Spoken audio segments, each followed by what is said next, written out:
मित्रांनो, मला खात्री आहे की तुम्ही यापूर्वी कधीही जांभूळ मधाबद्दल ऐकलेलं नसेल. मित्रांनो, अस्सल किंवा अत्यंत शुद्ध असं जे मध असतं त्याच्यामध्ये जीवनसत्वे, खनिजे भरपूर प्रमाणात असतात. आता मध हे शक्तिवर्धक असून ते उत्तम अँटीऑक्सिडंट म्हणूनही काम करतं. सर्दी असेल, खोकला असेल आणि अनेक दुर्धर आजारांवर मधाचा उपयोग केला जातो. अनेक आयुर्वेदिक औषधांमध्ये मधाचा वापर हा केलेला असतो. काही औषधे ही मधासोबतच घ्यायची असतात. आता देशातील विविध भागात स्थानिक नागरिकांकडून नैसर्गिकरित्या मध हा गोळा केला जातो. काही शेतकरी शेतात मधाच्या पेट्या ठेवून व्यावसायिक पद्धतीने मध उत्पादन करतात. भारतात मधाची मोठी बाजारपेठ आहे. आपल्या देशांतर्गत बाजारात दर्जानुसार, गुणवत्तेनुसार मधाला प्रति किलो 700 ते 1000 रुपये दर मिळतो. आता मध उत्पादक, प्रक्रियादार तसेच ग्राहक या सर्वांसाठी महत्त्वाच्या अशा या मधामधील रासायनिक, जैविक, जीवनसत्वे, मधाचे औषधी गुणधर्म याबाबत संशोधनात्मक काम यापूर्वी झालेले नव्हते. आता अडचण अशी आहे की मध हे केवळ औषधे, त्याच्यानंतर इतर त्याच्यामधले जे औषधी घटक यापुरतेच मर्यादित नाही, तर मधमाशा पालनामुळे परागीभवनाचं जे काम होतं त्या कामामुळे पिकांचे उत्पादन वाढते. त्यामुळे मधमाशा ह्या निसर्गसृष्टीत अत्यंत महत्त्वाच्या अशा आहेत.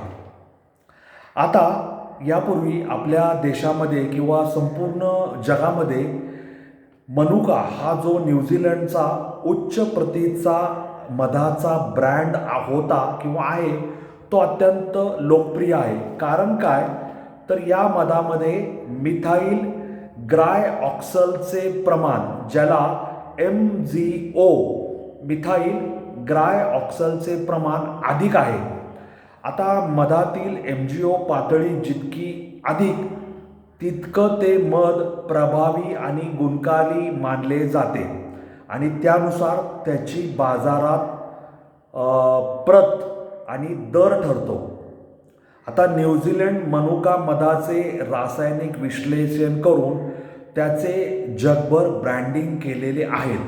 त्यामुळे मिथाईल ग्लायऑक्साइल किंवा मिथाईल ग्लायऑक्सलचे प्रमाणानुसार भारतात मनुका दर, जो न्यूझीलंडचा मनुका दर आहे, म्हणजे न्यूझीलंडचा मनुका मध आहे, त्यानुसार ह्या मधाची प्रति किलो किंमत 14,000 ते 18,000 रुपये प्रति किलो अशी आहे. म्हणजे बघा हे मध किती महाग असेल.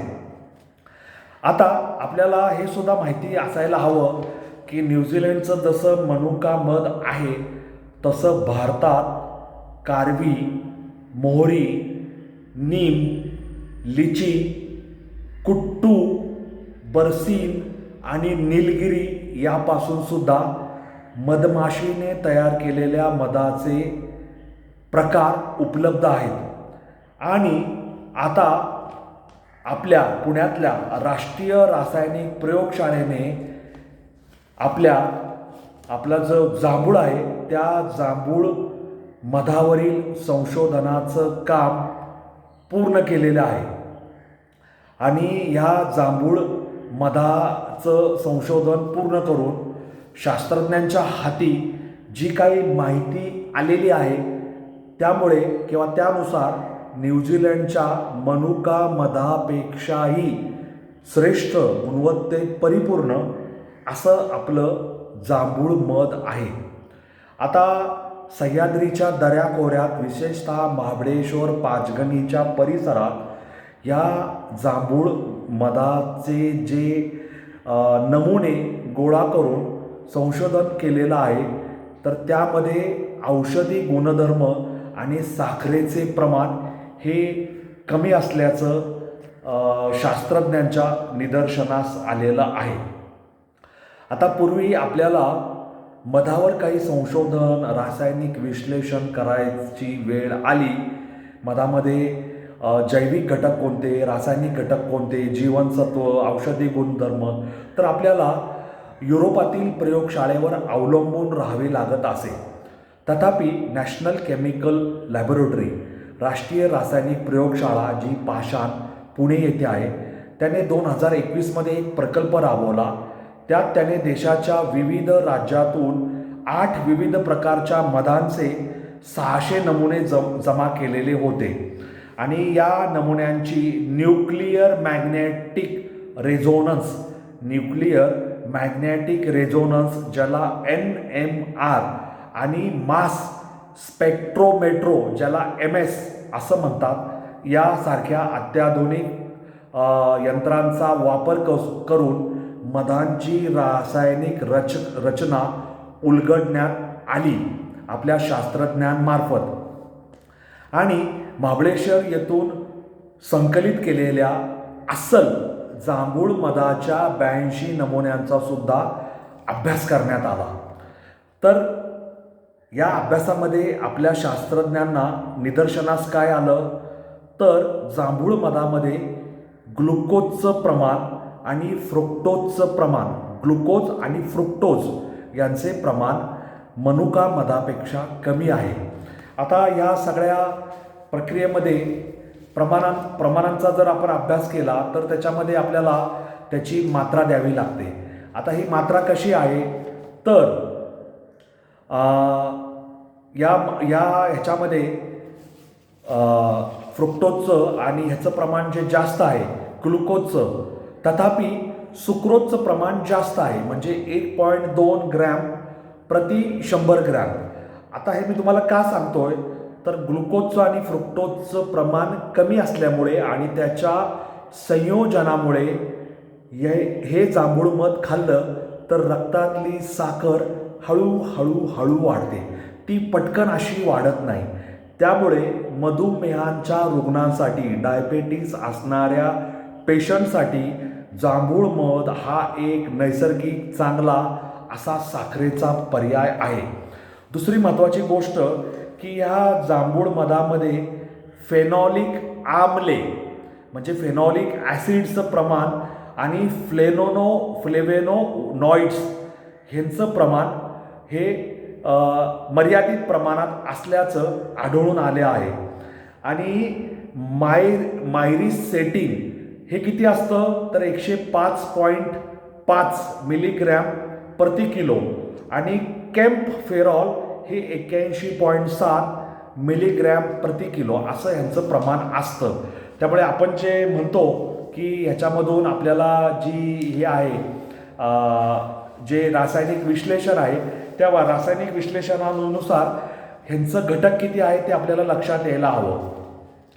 आता अँटीऑक्सिडंट जे आहेत आपल्या जांभूळ मधामध्ये, ते त्यांची क्रियाशीलता 85% असल्याचं जांभूळ मधामध्ये आढळून आलेलं आहे.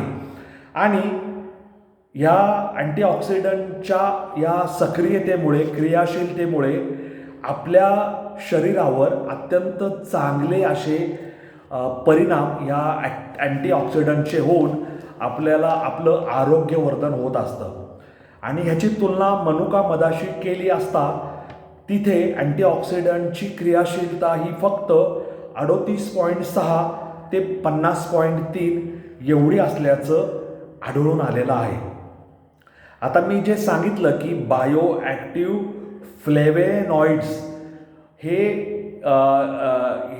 जांभळाच्या मधामध्ये हे अत्यंत रिच असे असतात. किती असतात त्याचं प्रमाण मी तुम्हाला सांगितलं की 105.5 मिलीग्रॅम प्रति किलो आणि कॅम्पफेरॉलचं प्रमाण 81.7 मिलीग्रॅम प्रति किलो असं ह्याचं प्रमाण असतं.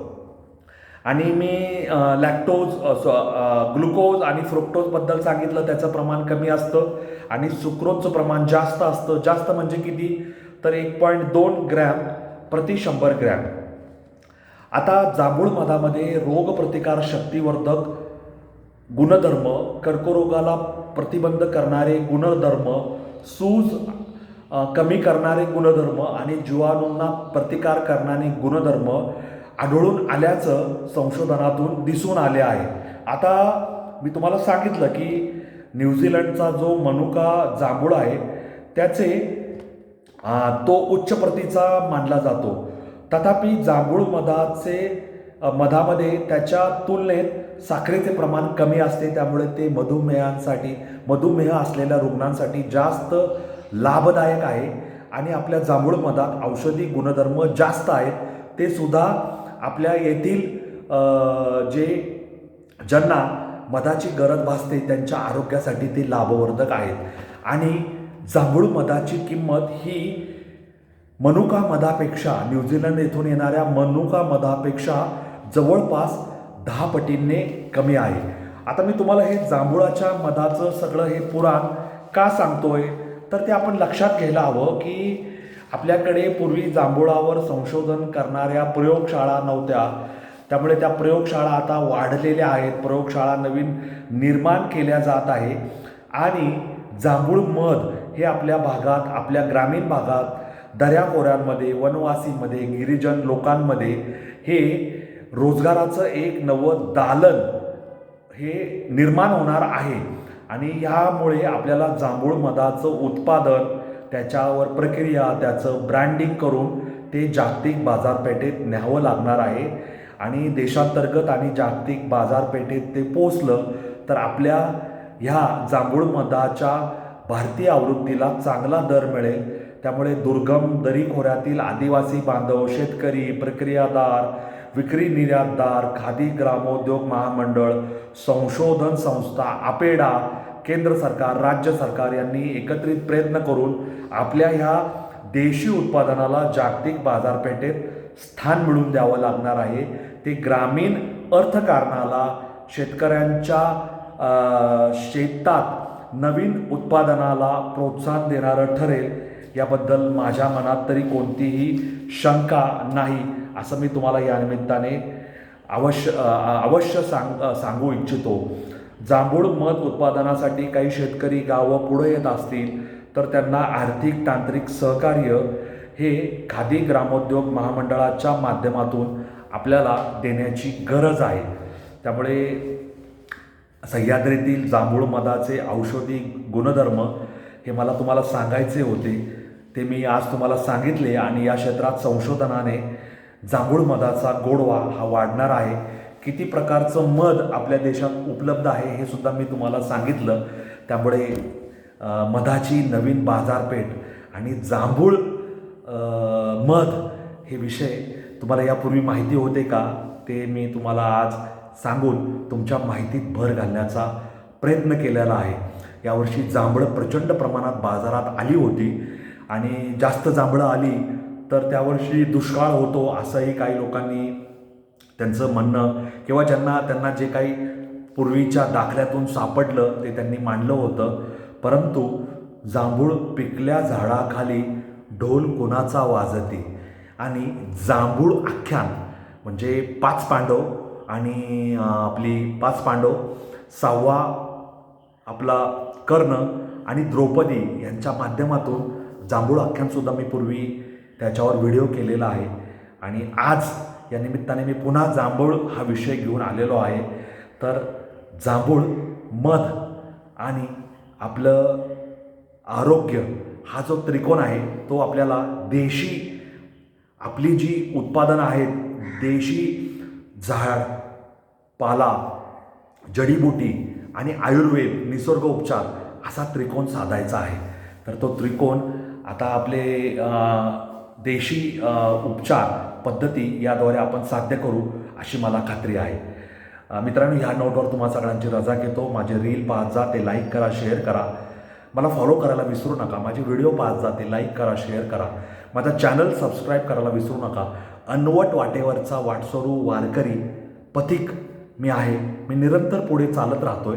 तुम्हाला माझ्यासोबत चालायचं आहे का, जोडलेलं राहायचं आहे का, तर मला फॉलो आणि सबस्क्राईब करायला विसरू नका.